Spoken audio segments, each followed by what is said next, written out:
ಪ್ರತಿದಿನ ನಡೀತಾ ಇರುತ್ತೆ ಇದು? ಪ್ರತಿದಿನ ನಡೀತದೆ. ಈಗಲೂ ಸಹ ಸುತ್ತಮುತ್ತಲ ಆನೆಗಳೆಲ್ಲ ಸಿಕ್ಕಾಪಟ್ಟೆ ಇದೆ. ದೊಡ್ಡ ಕಾಡು. ಮಳೆ ಮಲ್ಲೇಶ್ವರ ಅಂದರೆ ಗಂಗೆಯನ್ನು ಧರಿಸಿದ ಶಿವನ ಅಪರ ಅವತಾರ ಮಳೆ ಮಲ್ಲೇಶ್ವರ. ಕೆಲವು ಮನೆಗಳೆಲ್ಲ ಡಕಾಯಿತಿ ಮಾಡ್ಕೊಂಡು ಬಂದು ಅಲ್ಲಿ. ನಾಡಿನ ಸಮಸ್ತ ಜನತೆಗೆ ನಮಸ್ಕಾರ. Welcome to my YouTube channel K traveller siblings. ನಾವಿವತ್ತಿದ್ದೀವಿ ಚಿಕ್ಕಮಗಳೂರು ಜಿಲ್ಲೆಯ ಮೂಡಿಗೆರೆ ತಾಲೂಕಿನ ಆದಿಸುಬ್ರಹ್ಮಣ್ಯ ಸ್ವಾಮಿ ದೇವಾಲಯದಲ್ಲಿ. ಆದಿಸುಬ್ರಹ್ಮಣ್ಯ ಸ್ವಾಮಿ ದೇವಾಲಯದ ಪ್ರಧಾನ ಅರ್ಚಕರಾದ ಸುಬ್ರಹ್ಮಣ್ಯ ಸ್ವಾಮಿಗಳು ನಮ್ಮ ಜೊತೆ ಇದ್ದಾರೆ. ಅವ್ರ ಜೊತೆ ಮಾತಾಡೋಣ. ಈ ದೇವಸ್ಥಾನದ ವಿಶೇಷತೆ ಮತ್ತು ಇಲ್ಲಿ ಯಾವ ಥರ ಪೂಜೆ ಆಗುತ್ತೆ ಅದ್ರ ಬಗ್ಗೆ ಅವರಿಂದನೇ ತಿಳ್ಕೊಳ್ಳೋಣ ಬನ್ನಿ. ಇದು 1200 ವರ್ಷದ ಇತಿಹಾಸ ಇರುವಂಥ ದೇವಸ್ಥಾನ. ಸಾಮಾನ್ಯ ಇಲ್ಲಿ ಹರಿಹರ ಮಹಾರಾಜರು ಬಂದಿದ್ದಾರೆ ಅಂತ ಒಂದು ಪ್ರತೀತಿ. ಬಂದವರು ಇಲ್ಲಿ ಕ್ಯಾಂಪ್ ಮಾಡಿದ್ರು. ದೊಡ್ಡ ಕಾಡು ಇದು. ಈಗಲೂ ಸಹ ಸುತ್ತಮುತ್ತಲ ಆನೆಗಳೆಲ್ಲ ಸಿಕ್ಕಾಪಟ್ಟೆ ಇದೆ. ದೊಡ್ಡ ಕಾಡು. ಆವಾಗ ಅವರಿಗೆ ಕನಸು ಬಿತ್ತು, ಏನೋ ನಿಮಗೆ ಮಕ್ಕಳು ಅಂತಲೇ ಅವರಿಗೆ ಕನಸು ಬಿಡುತ್ತೆ. ಕೊನೆಗೆ ಅವರಿಗೆ ಅದೇ ರೀತಿಯಲ್ಲಿ ಮಕ್ಕಳಾಗುತ್ತೆ. ಕೊನೆಗೆ ಅಲ್ಲಿ ದೇವ್ರನ್ನ ತಗೊಂಬಂದು ದೇವ್ರ ಮೂಲಸ್ಥಾನವನ್ನು ಇಲ್ಲೇ ಇದು ಮಾಡಿದ್ದಾರೆ. ಇಲ್ಲಿಂದ ದೇವರು ರಾಮನಾಥಪುರ ಹಾಗೂ ಇದಕ್ಕೆ ಹೋಗಿರೋದು, ಇಲ್ಲಿಗೆ ಸುಬ್ರಹ್ಮಣ್ಯ ಘಾಟಿ ಇದಕ್ಕೆ ಹೋಗಿದ್ದು. ಇದು 1800 ವರ್ಷದ ಇತಿಹಾಸ. ಈ ಕುಕ್ಕೆ ಸುಬ್ರಹ್ಮಣ್ಯ 1800 ವರ್ಷದ ಇತಿಹಾಸ. 8ರಿಂದ 9 ಇತಿಹಾಸ ಅಷ್ಟೇ. ಹಳೆಯ ದೇವಸ್ಥಾನಗಳು, ಬೇರೆ ದೇವಸ್ಥಾನಗಳು. ಇಲ್ಲಿ ಮಾಮೂಲಿ ಸರ್ಪಕ್ಕೆ ಸಂಬಂಧಪಟ್ಟಂಥ ನಾಗಸಾಯಿಗೆ ಸಂಬಂಧಪಟ್ಟಂಥ ಎಲ್ಲ ಪೂಜೆಗಳು. ಸಾಮಾನ್ಯ ಆಶ್ಲೇಷ ಬಲಿ ಜಾಸ್ತಿ. ಆಶ್ಲೇಷ ಬಲಿ ಅಥವಾ ಈ ಯಾವುದು ಸರ್ಪ ಸಂಸ್ಕಾರ, ಆಮೇಲೆ ಯಾವುದಕ್ಕೆ ರಾಹು ಶಾಂತಿ, ಕುಜರಾಹು ಶಾಂತಿ, ಆಮೇಲೆ ಈ ರೀತಿ ಎಲ್ಲ ನಾಗ ಸಂಬಂಧಪಟ್ಟಿದ್ದ ಎಲ್ಲ ದೋಷಗಳಿಗೂ ಇಲ್ಲಿ ಪರಿಹಾರ ಉಂಟು. ಎಷ್ಟೋ ಜನ ಬಂದು ಅವ್ರಿಗೆ ಎಷ್ಟೋ ಜನ ಮಕ್ಕಳಾಗಿರಲಿಲ್ಲ ಅಂಥವ್ರಿಗೆ ಮಕ್ಕಳು ಫಲವನ್ನು ದೇವರು ಕೊಡ್ತಾನೆ. ಅತಿ ಮುಖ್ಯವಾಗಿ ಚರ್ಮದ ಕಾಯಿಲೆಗೆ ಭಾರಿ ಹೆಸರುವಾಸಿ. ಇಲ್ಲಿ ಒಂದು ಹುತ್ತದ ಮಣ್ಣು ಅಂತ ಸಿಗುತ್ತೆ, ಅಂತ ತಗೊಂಡೋಗಿ ಅದನ್ನು ಹಚ್ಚಿದರೆ ಎಂಥ ಚರ್ಮದ ಕಾಯಿಲೆಗಳು ಸಹ ಪರಿಹಾರ ಹೋಗುತ್ತೆ. ತೀರ್ಥ, ಗಂಧ ಎಲ್ಲ ಮೂಲಗಂಧ ಇದು ತಗೊಂಡು ಹೋಗಿ ಅವ್ರ ಎಲ್ಲ ಕಾಯಿಲೆಗಳಿಗೂ ಅವ್ರ ಮನಸ್ಸಲ್ಲಿ ಏನು ಸಂಕಟ ಮಾಡಿರ್ತಾರೋ, ಒಂದು ಮನೆಗೆ ಕಟ್ಟಬೇಕು ಅಂತ ಆಗಲಿ, ಯಾವುದೇ ಇದಾಗಲಿ ಅದನ್ನು ಪ್ರಾರ್ಥನೆ ಮಾಡ್ಕೊಂಡು ಹೋದಾಗ ಇವರಿಗೆ ಅದು ಸಕ್ಸಸ್ ಪೂರ್ತಿ ಇದಾಗುತ್ತೆ. ಇಲ್ಲಿ ಸಾಮಾನ್ಯ ಇದು ನಾವು ಇತ್ತೀಚೆಗೆ ಸಾಮಾನ್ಯ ಒಂದು 3 ವರ್ಷದಿಂದ ಈಚೆಗೆ ಭಾರಿ ಹಳೆ ದೇವಸ್ಥಾನ. ಇದೊಂದು ಡೆವಲಪ್ಮೆಂಟು ಬ್ರಹ್ಮಕಲಶ ಇತ್ಯಾದಿಗಳು ಮಾಡಿದ್ದು ಈಗ ಒಂದು 3 ವರ್ಷದಿಂದ. ಅಲ್ಲಿ ಹಳೆ ದೇವಸ್ಥಾನ ಇದು. ಮೂಲಸ್ಥಾನವನ್ನು ನಾವೇನೂ ಮುಟ್ಟಿಲ್ಲ. ಇದು ಮುಜರಾಯಿ ಸಂಬಂಧಕ್ಕೆ ಸೇರಿದಂಥ ದೇವಸ್ಥಾನ. ಇದಕ್ಕೆ ಜಮೀನಿನ ಸಾಮಾನ್ಯ 5000 ಎಕರೆ ಜಮೀನಿದೆ ಭಾರಿ ದೇವಸ್ಥಾನ. ಅಂದರೆ ಪ್ರಚಾರ ಕಡಿಮೆ. ಇಲ್ಲಿ ಯಾವುದು ದೇವರಿಗೆ ಯಾರಿಗೆ ಇಚ್ಛೆ ಇದೆಯೋ ಅವ್ನು ಬಂದು ಕರ್ಕೊಂಡು ಅವರಿಗೆ ಏನು ಅನುಗ್ರಹ ಮಾಡಬೇಕು ಅದನ್ನು ಇದು ಮಾಡ್ತಾ ಇದ್ದಾನೆ. ಇತ್ತೀಚೆಗೆ ಇದನ್ನು ತುಂಬ ಡೆವಲಪ್ ಮಾಡಿ ಈ ಒಂದು ನವಗ್ರಹ ಕಟ್ಟೆಯನ್ನು ನಾವು ಕಟ್ಟಿದ್ದು. ನಮ್ಮ ವಿನಯ್ ಗುರೂಜಿಗಳು ಗೌರಿಗದ್ದೆ ಅವ್ರದ್ದು ಈ ದೇವಸ್ಥಾನಕ್ಕೆ ಬಂದು ಹೋದ್ಮೇಲೆ ತುಂಬ ಡೆವಲಪ್ಮೆಂಟ್ ಆಯಿತು. ಅವರು ಬಂದು ಇಲ್ಲೆಲ್ಲ 1008 ಜನ ಕರ್ಕೊಂಬಂದು ರುದ್ರ ಪಾರಾಯಣ ಹೋಮೆಲ್ಲ ಮಾಡಿದ್ಮೇಲೆ ಇದಕ್ಕೆ ಇದಾಯಿತು. ನಮ್ಮ ಶಿವಕುಮಾರ್ ಅಂಥೇಳಿ ಅವರು ಬೆಂಗಳೂರು, ಅವರು ಇದಕ್ಕೆಲ್ಲ ಪಾಪ ತುಂಬ ಶ್ರಮ ವಹಿಸಿ ನಿರ್ದೇಶನ ಮಾಡಿ ಅವರು ಸಹ ನವಗ್ರಹವನ್ನು ಮಾಡಿಸ್ಕೊಟ್ಟಿದ್ದಾರೆ. ಹಾಗೂ ಅಶ್ವತ್ಥಕಟ್ಟೆಯನ್ನು ಮಾಡಿಸಿ ಇತ್ತೀಚೆಗೆ ಮಾಡಿಸಿ ಹೆಂಗಾದ್ರು ಮಾಡಿ ದೇವಸ್ಥಾನ ಡೆವಲಪ್ಮೆಂಟ್ ಮಾಡೋದು ತುಂಬ ಆಸಕ್ತಿ ಅಂತ ಹೇಳಿದೆ. ಇದಕ್ಕೆ ಟ್ರಸ್ಟ್ ಇದೆ, ಒಂದು ಟ್ರಸ್ಟ್ ಕಮಿಟಿ ಎಲ್ಲ ಇದೆ. ಅಲ್ಲಿ ಸಾಮಾನ್ಯ ಒಂದು 20-22 ಜನ ಇದ್ದಾರೆ. 3 ವರ್ಷಕ್ಕೊಂದ್ಸಲ ಅದು ಬದಲಾವಣೆ ಆಗ್ತಿರುತ್ತೆ. ಟ್ರಸ್ಟ್ಗಳೆಲ್ಲ ಬದಲಾವಣೆ ಆಗ್ತಿರುತ್ತೆ. ಪೂರ್ತಿ ಎಂಡೋಮೆಂಟ್ ಕಮಿಷನ್, ಎಂಡೋಮೆಂಟೇ ಫುಲ್ ಇರುತ್ತೆ.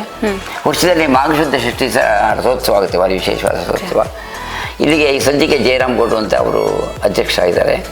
ಆನಂತರ ಒಂದು 20-22 ಜನ ಟ್ರಸ್ಟಿಗಳೆಲ್ಲ ಇದ್ದಾರೆ. ಇರಿಸಿದೆ ಎಂಡೋಮೆಂಟೇ ಫುಲ್ ಕಂಟ್ರೋಲ್ ಇರೋದು. ಮಾಘಶುದ್ಧ ಷಷ್ಠಿ ರಥೋತ್ಸವ ಭಾರಿ ದೊಡ್ಡ ರಥೋತ್ಸವ ಇದು. ಒಂದು 30-40 ಸಾವಿರ ಜನ ಆಗ್ತಾರೆ. ಗರುಡ ಬರುತ್ತೆ, ಅದು ಭಾರಿ ಇಂಪಾರ್ಟೆಂಟ್. ಸದ್ಯ ಮಧ್ಯಾಹ್ನ 1-2-2:30 ಗಂಟೆಗೆ ಗರುಡ ಬಂದು ಗರುಡ ಪ್ರದರ್ಶನ ಮಾಡಿ ಹೋಗುತ್ತೆ. ಈ ಹೇಮಾವತಿಯ ನದಿ ತೀರ ಇದು, ಜೀವ ನದಿ ಇದು. ಇದು 365 ನಡೀತಿರುತ್ತೆ. ಇದು ಪಶ್ಚಿಮಾಭಿಮುಖವಾಗಿ ದೇವರಿರೋದು, ಅದೇ ಭಾರಿ ವಿಶೇಷ. ಆಗಿನ ಕಾಲದಾಗಿರೋದು ಪಶ್ಚಿಮ ಮೂಲ ಸ್ಥಾನ ಒಳಗಡೆ ಇದೆ. ಅದು ಏನು ಅನ್ನೋದು ಅತ್ಯಂತ ಗೌಪ್ಯವಾಗಿರುವಂಥ ವಿಚಾರಗಳು. ಸಾಕ್ಷಾತ್ ಸ್ವಾಮಿಲೆಲ್ಲ ಸ್ವಲ್ಪ ಓಡಾಡ್ತಾ ಇರುತ್ತೆ. ಇಲ್ಲಿ ಹೋಮ ಹವನಾದಿಗಳು, ಯಜ್ಞ, ಯಾಗ ಎಲ್ಲ ಸಂಬಂಧಪಟ್ಟ ನಾಗ ಸಂಬಂಧಪಟ್ಟ ಎಲ್ಲ ದೋಷಗಳು ಪರಿಹಾರ ಇಲ್ಲೆಲ್ಲ ಸಿಗುತ್ತೆ. ಕಂಬದ ಗಣಪತಿ, ಇಲ್ಲಿ ಕಂಬದಲ್ಲಿ ಉದ್ಭಾದಂಥ ಗಣಪತಿ, ಅದು ಇಲ್ಲಿ ವಿಶೇಷ. ಕಂಬದಲ್ಲಿ ಉದ್ಭಾದ ಗಣಪತಿ ಅಲ್ಲಿ ವಿಶೇಷವಾದ ಅದು ಕಂಬದ ಗಣಪತಿ ಅಂತ. ಆ ಕಡೆ ಕೇಶವ ದೇವರು, ಈ ಕಡೆ ಒಳಗಡೆ ಇದು ಈ ಕಟ್ಟಿದಂಥ ಇವನು ವ್ಯಕ್ತಿ ಕೆಂಚಾಚಾರ್ಯ ಅಂತ. ಇದೊಂದೇ ರೆಫರೆನ್ಸ್ ಇರೋದು. ಇನ್ನು ಮೂಲತಃ ಇದೆಲ್ಲ ಎಲ್ಲ ಇದೆ ಸಿಕ್ಕಿಲ್ಲ. ಅದು ಇನ್ವೆಸ್ಟಿಗೇಷನ್ ಮಾಡ್ತಾ ಇದ್ದಾರೆ, ಆ ಲಿಪಿ ಎಲ್ಲ ಇದೆ ಅಂತ. ಇದೇ ಈ ಕೆಂಚಾಚಾರ್ಯ ದೇವಸ್ಥಾನ ಕಟ್ತಾರೆ ಇವರು. ದೇವಸ್ಥಾನ ಕಟ್ತಾರೆ ಇವರೇ, ಶಿಲ್ಪಿಗಳು ಇವರೇ. ಜಕಣಾಚಾರಿ ಅವ್ರಿಗೆ ಮುಂಚೆ ಅವ್ರಿಗೆ ಮುಂಚೆ ಜಕಣಾಚಾರ್ಯ ಅಜ್ಜ ಇವರು, ಜಕಣಾಚಾರ್ಯ ಅವರ ಅಜ್ಜ. ಹಾಂ, ಕೆಂಚಾಚಾರ್ಯ ಮಗ ಡಕಣಾಚಾರಿ, ಡಕಣಾಚಾರಿ ಜಕಣಾಚಾರಿ. ಹಾಂ, ಇವರು ವಿಶೇಷ. ಅಂದ್ರೆ ಬೇಲೂರೆಲ್ಲ ಇದೆಯಲ್ಲ, ಗೊತ್ತಾಯ್ತು. ಅವ್ರ ತಾತ ಇದನ್ನು ಕೆತ್ತಿಸಿದ್ರು. ಹಾಂ, ಕಳಿಸಿದ್ರು. ಅತ್ಯಂತ ಉತ್ತಮವಾದ ಪರಿಸರ ಇದು. ತುಂಬ ಗಾಳಿ ಇರ್ಬೋದು, ಇದಿರ್ಬೋದು, ನೀರಿರ್ಬೋದು. ಇಲ್ಲಿ ಅನೇಕ ಧಾರ್ಮಿಕ ಕಾರ್ಯಕ್ರಮಗಳು, ಮದುವೆ ಇರ್ಬೋದು, ಸಣ್ಣ ಸಣ್ಣ ಕಾರ್ಯಕ್ರಮಗಳು, ಬೇಕಾದಷ್ಟು ಸಾವಿರಾರು ಮದುವೆಗಳೆಲ್ಲ ನಡೆದು ಹೋಗಿದೆ. ಈಗ ಬೇಕಾದಷ್ಟು ಕಾರ್ಯಕ್ರಮಗಳು. ಸದ್ಯಕ್ಕೆ ಇನ್ನೂ ಡೆವಲಪ್ಮೆಂಟ್ ಮಾಡಬೇಕು ಅಂತೇಳಿ ನಾವು ಪ್ರಯತ್ನ ಮಾಡ್ತಾ ಇದ್ದೀವಿ. ಅದಕ್ಕೆ ಎಲ್ಲರೂ ಸಹಕಾರ ಬೇಕು. ಅವರಿಗೆ ಕೈಲಾದಷ್ಟು ನಮಗೇನು ಇನ್ನೊಂದು ಇಷ್ಟೇ ಕೊಡಬೇಕು ಅನ್ನೋಂಥ ಬೈಂಡಿಂಗ್ ನಮ್ಮ ದೇವಸ್ಥಾನದಲ್ಲಿಲ್ಲ. ಅವರಷ್ಟೇ ಕೊಡಬೇಕು ಇರ್ತಾರೆ. ಅವು ಏನು ಮನಸ್ಸು ಅವನೇ ಪ್ರೇರಣೆ ಮಾಡ್ತಾನೆ, ಯಾರೇ ಎಷ್ಟು ಕೊಡಬೇಕು, ಯಾರು ಏನು ಅದಕ್ಕೆ ಜಾಸ್ತಿ ಕೊಡೋದ ಕಡಿಮೆ ಕೊಡೋದ ಅಂತ ದೇವಸ್ಥಾನ ಇದು. ನಾವು ಇಲ್ಲಿ ಯಾರನ್ನೂ ಇಷ್ಟೇ ಕೊಡಿ ಅಂತ ಅವ್ರು ಕೊಡೋದಿಲ್ಲ. ಅವರು ಇತ್ತೀಚೆಗೆ ಇದೊಂದು ಇದಕ್ಕೆ ನಾವು ಮಾಡಿ ಇದೊಂದು ಬೇಕಾದ್ರೆ ತಗೊಳ್ಳಿ. ಇದು ನಮ್ಮ ವಿಶ್ವಪ್ರಿಯ ತೀರ್ಥರು ಇದಕ್ಕೆ ಮೂಲತಃ ಕೊಟೇಶನ್ನು ಇದೆ ಶಂಕುಸ್ಥಾಪನೆ ಮಾಡಿದರು. ಆಮೇಲೆ ಅದನ್ನು ಒಂದು ತಗೊಳ್ಳಿ. ಬ್ರಹ್ಮಕಲಶ ಆಯಿತು, 1008 ಕಲಶ ಅಭಿಷೇಕ ಆಯಿತು ಈ 3 ವರ್ಷಗಳಲ್ಲಿ. ಭಾಳ ವಿಶೇಷವಾದಂಥ ಬ್ರಹ್ಮಕಲಶಗಳು. ಅದು ಅಂತ ಹೇಳಿ, ಇದು ಅಂತ ಹೇಳಿ ಅಷ್ಟೇ. ಇಂಪಾರ್ಟೆಂಟ್ ಕಾಳ ಸರ್ಪ, ಸರ್ಪ ಸಂಸ್ಕಾರ, ಅಷ್ಟೇಶಾವಲಿ, ರಾಹು ಶಾಂತಿ, ಎಲ್ಲ ಶಾಂತಿಗಳು ಹೋಮ ಹವನಾದಿಗಳು ಇದು ನಡೀತೆ. ಪ್ರತಿದಿನ ನಡೀತಾ ಇರುತ್ತೆ ಇದು? ಪ್ರತಿದಿನ ನಡೀತೆ. ನಾನು ನಡೀತಾ ಬೇಕಾದ್ರೆ ಫೋಟೋ ಹೊಡ್ಕೊಂಡೋಗಿಲ್ಲ ಯಾಕೆ ಶಾಲೆಯಲ್ಲಿ. ಇಲ್ಲಿ ಸುತ್ತಲೂ ನವಗ್ರಹ, ಆ ಕಡೆ ಈಶ್ವರ ದೇವರು, ಕೆಳಗಡೆ ನದಿ. ಇತ್ತೀಚೆಗೆ ಪ್ರತಿಷ್ಠೆ ಆದಂಥ ಅಶ್ವತ್ಥಕಟ್ಟೆ ನಾಗರಾಜ್. ಏನಪ್ಪ ಅಂದರೆ ಕೆಲವರಿಗೆ ಮಕ್ಕಳಿರಲ್ಲ, ಅಂಥವ್ರು ಪ್ರಾರ್ಥನೆ ಮಾಡ್ಕೊಂಡು ಹೋಗ್ತಾರೆ, ನಮಗೆ ಮಕ್ಕಳಾಗಿಲ್ಲ, ನಮಗೆ ಒಂದು ಮಕ್ಕಳಾಗಲಿ ಅನ್ನೋಕ್ಕೋಸ್ಕರ ಅವಾಗ ಏನಾಗುತ್ತೆ ಅದನ್ನು ತಂದು ಪ್ರತಿಷ್ಠೆ ಮಾಡ್ತಾರೆ. ಕೆಲವು ಮದುವೆ ಆಗಿರಲ್ಲ ಅಂಥವ್ರು ನಾವು ಮದುವೆ ಆದರೆ ನಮಗೆ ಜೋಡಿ ನಾಗರವನ್ನು ಹಾಕ್ತೀವಿ ಅಂತ ಹೇಳಿ ಪ್ರಚಾರ ಮಾಡ್ತಾರೆ. ಅಂಥವ್ರು ಜೋಡಿ ನಾಗರವನ್ನು ಹಾಕ್ತಾರೆ. ಒಂದೊಂದು ಕಾರ್ಯಕ್ರಮಕ್ಕೆ ಒಂದೊಂದು ಸಮಸ್ಯೆಗಳು ಒಂದೊಂದು ಅದನ್ನು ತೆಗೆದು ಬಂದು ಪ್ರತಿಷ್ಠೆ ಮಾಡ್ತಾರೆ. ಯಾವ್ಯಾವ ಸಮಸ್ಯೆಗಳಿದೆಯೋ ಅದಕ್ಕೆ ಸಂಬಂಧಪಟ್ಟಂಥ ನಾಗರ ಕಲ್ಲುಗಳನ್ನು ಹಾಕ್ತಾರೆ. ಅದು 106 ಕಲ್ಲುಗಳನ್ನು ಆ ರೀತಿ ಪ್ರತಿಷ್ಠೆ ಆಗಿದೆ. ಇವತ್ತು ತಾನೇ ಪ್ರತಿಷ್ಠಾಪನೆ ಆಗಿರುವಂಥ ನಾಗವಿಗ್ರಹ ಇದು. ಆದಿಸುಬ್ರಹ್ಮಣ್ಯ ದೇವಸ್ಥಾನದಲ್ಲಿದ್ದೀವಿ. ಇಲ್ಲಿ ಭಕ್ತಾದಿಗಳ ಹತ್ರನೇ ಇಲ್ಲಿಯ ವಿಶೇಷತೆ ಬಗ್ಗೆ ಕೇಳೋಣ. ಮೇಡಮ್, ನಿಮ್ಮ ಹೆಸರು? ಜಯಶ್ರೀ.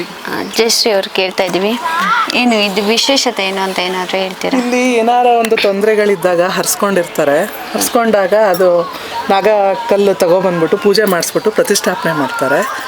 ಅದು ಅವ್ರಿಗೆ ಕಷ್ಟಗಳೆಲ್ಲ ಬಗೆಹರಿಯುತ್ತೆ ಅಂತ ಒಂದು ಪ್ರತೀತಿ. Okay ma'am, thank you ma'am. ಈ ನದಿಯ ಉಗಮ ಸ್ಥಾನ ಬಂದ್ಬಿಟ್ಟು ಮೂಡಿಗೆರೆ ತಾಲೂಕಿನ ಜಾವಳಿ. ಮಳೆಗಾಲದಲ್ಲಿ ಈ ನದಿ ದೇವಸ್ಥಾನದ ಹತ್ರ ತನಕ ಬರುತ್ತೆ, ಆದರೆ ಯಾವುದೇ ಕಾರಣಕ್ಕೂ ದೇವಸ್ಥಾನಕ್ಕೆ ಟಚ್ ಆಗಲ್ಲ. ನೋಡಿ ವೀಕೆಂಡಲ್ಲಿ ಯಾವ ಥರ ಎಂಜಾಯ್ ಮಾಡ್ತಿದ್ದಾರೆ ಎಲ್ಲ.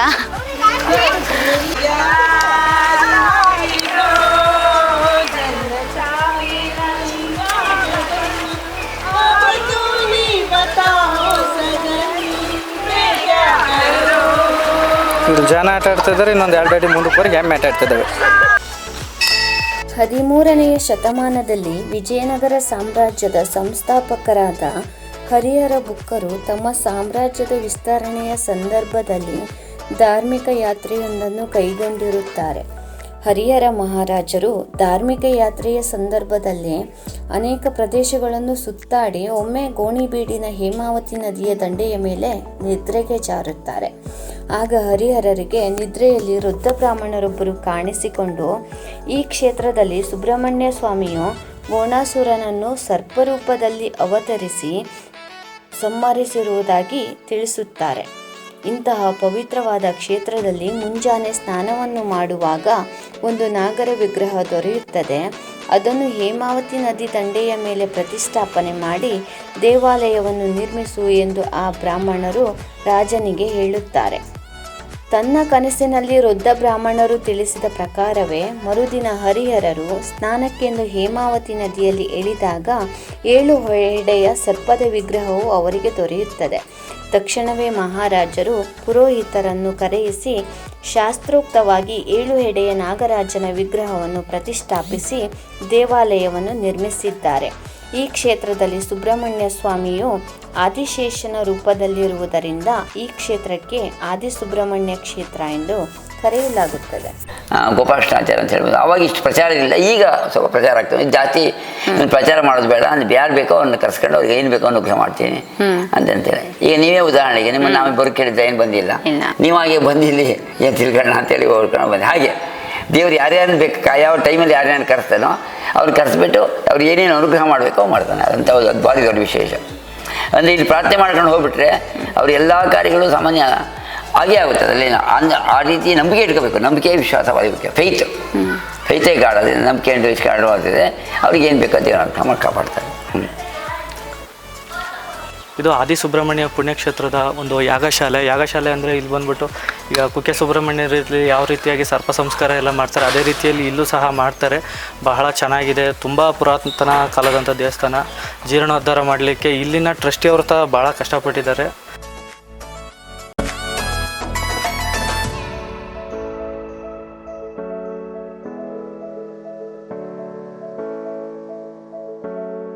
ದೇವಳಿ ಮಾಡಲಿ ಆಯಿತಾ, ಮಾಡಿ ಕಾಪಾಡಿ. ಆಯುರ್ವೇದ ಯಾವ ರೀತಿ ಇತ್ತು ಮಾಡಿ.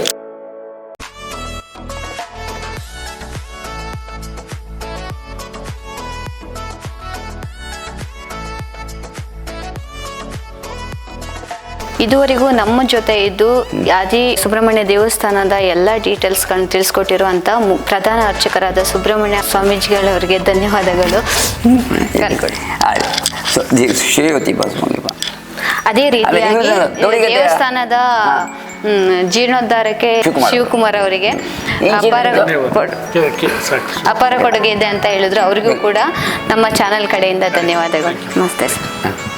ಆಮೇಲೆ ಈ ದೇವಸ್ಥಾನವನ್ನು ಇಷ್ಟು ಹಳೆ ದೇವಸ್ಥಾನವನ್ನು ಕೂಡ ಇಷ್ಟು ಅಚ್ಚುಕಟ್ಟಾಗಿ ಇಟ್ಕೊಂಡು ಇದನ್ನ ಡೆವಲಪ್ ಮಾಡ್ತಾ ಇರೋ ಈ ಆಡಳಿತ ಮಂಡಳಿಯ ಎಲ್ಲರಿಗೂ ನಮ್ಮ ಚಾನೆಲ್ ಕಡೆಯಿಂದ ಹೃತ್ಪೂರ್ವಕ ಧನ್ಯವಾದಗಳು.